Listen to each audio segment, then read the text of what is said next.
Do you think it's the right of like all actors and actresses to have some sort of creative control once they've been doing it for a while? Well, there is up to a point. You have to do what's on the page. Sure. You're really dependent on the structure of the script, the dialogue. Talented writers are very valuable. Mm-hmm. And if you don't have the script to work with, it's pretty tough to work off a blank page and create a performance. Sure.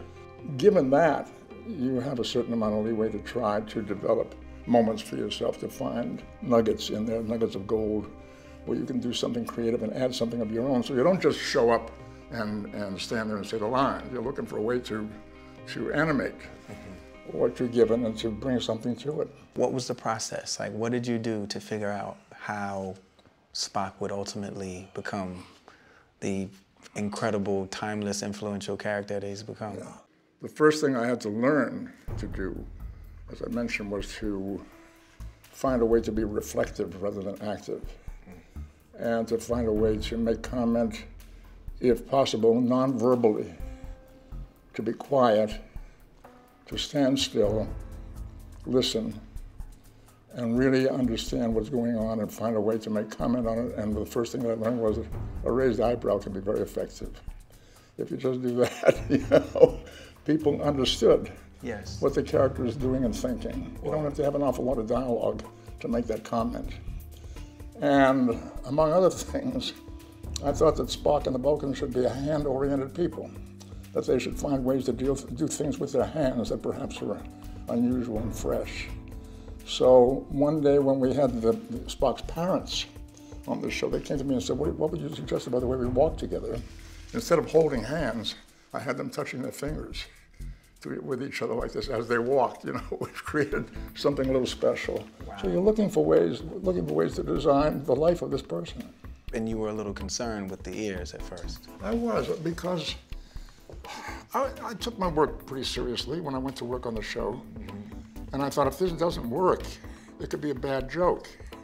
In fact, I had a very good friend who was a good actor who I admired. He said, this is the choice you have. You can either do it with a makeup that so disguises you, so that when it's done, you take the makeup off and nobody ever knows you did that.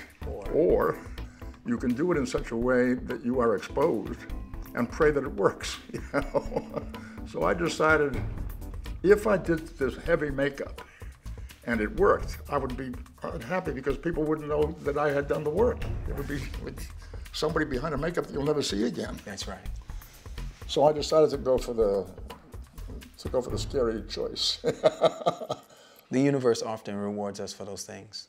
That's right.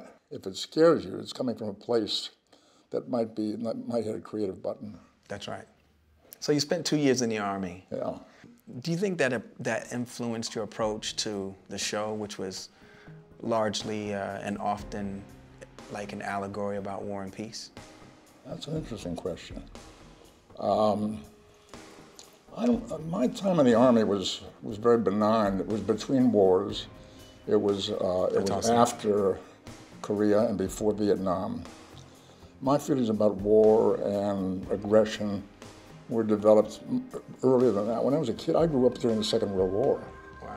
So I was very exposed to what that was all about. Wow. We lost relatives, and I had friends and family who lost people. And from the time I was 10 to the time I was 14, we were at war, and in a really, really bad situation. So my attitudes about war were formed before I went in the Army. In the Army, I had a lot of infantry training, but eventually they put me in the special services and I was producing Army talent shows. So I had some experience as a producer and a director staging these shows. It was a pretty good job. Wow. So this is where you got your preparation, okay. So Star Trek IV, The Voyage Home, that was one of the films that you've actually directed. Yes. What do you think the message was in that film? I was reading a book at the time called Biophilia by a Harvard biologist named Wilson. He talked in that book about keystone species being lost. He was saying that thousands of species are being lost every year on our planet, many of them never having even been recognized. They were just gone. We wouldn't even know they had existed. At that time, I was looking for a story idea for Star Trek IV. And I was intrigued with that idea that maybe a loss of some species on Earth could cause a cataclysmic event to take place. Something really terrible could happen if we lose a keystone species. So that's how I got to the whale story. Wow. Yeah.